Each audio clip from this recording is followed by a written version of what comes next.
పండగలే high power ఉల్లాసం high power ఉత్సాహం high power ఆరోగ్యం హై పవర్ ఆనందం గుంటూరు వారి XXL మరియు హై పవర్ హార్స్ దేశవాళీ మినపగుళ్ళు బంధాలు అనుబంధాలు మరింత దృఢంగా మరింత బలంగా.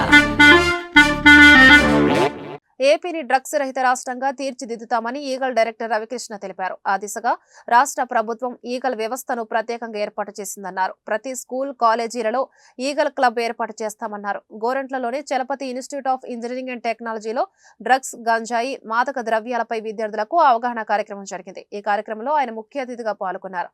ఈ సందర్భంగా ఆయన మీడియాతో మాట్లాడుతూ డ్రగ్స్ నివారణలో ఈగల్ వ్యవస్థ తీసుకుంటున్న చర్యల గురించి వివరించారు. తమ పిల్లల పట్ల తల్లిదండ్రులు కూడా అప్రమత్తంగా ఉండాలన్నారు. గంజాయి, డ్రగ్స్ మత్తులో అసాంఘిక కార్యకలాపాలకు పాల్పడితే శిక్షలు తప్పవు అని హెచ్చరించారు. గంజాయి, డ్రగ్స్ పై సమాచారం తెలిస్తే టోల్ ఫ్రీ నెంబర్ 1972కు ఫోన్ చేయాలని సూచించారు. ఆంధ్రప్రదేశ్ ప్రభుత్వం ప్రతిష్టాత్మకంగా ప్రతి విద్యా సంస్థలోని ఈగల్ క్లబ్స్ పెట్టడం జరిగింది. మనకి రాష్ట్రంలోని సుమారుగా 70 లక్షల మంది విద్యార్థులు ఉన్నారు. వాళ్ళ భవిష్యత్తుని కాపాడడం కోసం, వాళ్ళు డ్రగ్స్ బారిన పడకుండా ఉండడం కోసం ఈ కార్యక్రమాన్ని చేపట్టడం జరిగింది.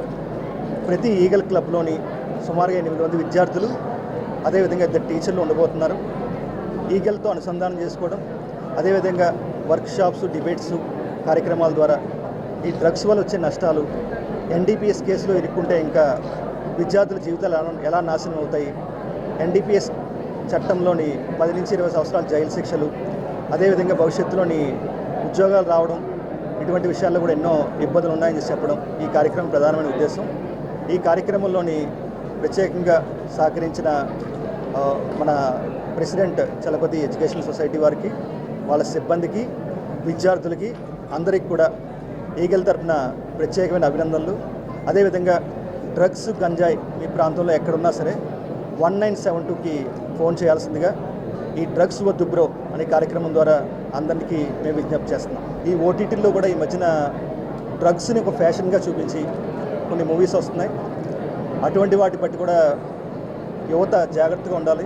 మనం ఏం చూస్తాము అనే విషయంలో కూడా చాలా జాగ్రత్తలు తీసుకోవాలి.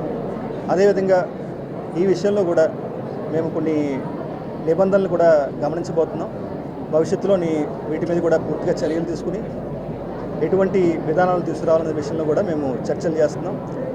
యువత కూడా అప్రమత్తంగా ఉండి ఇటువంటి విషయాలకు దూరంగా ఉండాల్సిందిగా ప్రత్యేకంగా విజ్ఞప్తి చేస్తున్నాం. ASR జిల్లాలోని 9 మండలాల్లో సుమారుగా 375 గ్రామాలు మేము గుర్తించడం జరిగింది. ఈ సంవత్సరం ప్రత్యేకంగా జూన్ నెల నుంచి విస్తృతమైన అవగాహన సదస్సులు పెట్టడం జరిగింది. డ్రోన్ టెక్నాలజీ, శాటిలైట్ టెక్నాలజీ, అదేవిధంగా కార్డినెంట్ సెర్చ్ ఆపరేషన్ ద్వారా ఈసారి పంట పండకుండా మనం కాపాడడం జరిగింది. ఆల్టర్నేటివ్ క్రాప్స్ సుమారుగా 22 పంటలకు సంబంధించిన సీడ్స్ని 46 లక్షల శాప్లింగ్స్ని జిల్లా యంత్రాంగం ఈ గ్రామాల్లో పంపిణీ చేయడం జరిగింది. ప్రత్యేకంగా 140 కోట్ల పైనే ప్రభుత్వం ఈ కార్యక్రమం కోసం ఆల్టర్నేటివ్ క్రాప్స్, ప్రత్యామ్నాయ పంటల కోసం ఖర్చు పెట్టడం జరిగింది. ఒక మల్టీ ఏజెన్సీ అప్రోచ్తో ఈ సంవత్సరం కేవలం 93 ఎకరాలు మాత్రం గుర్తించడం జరిగింది.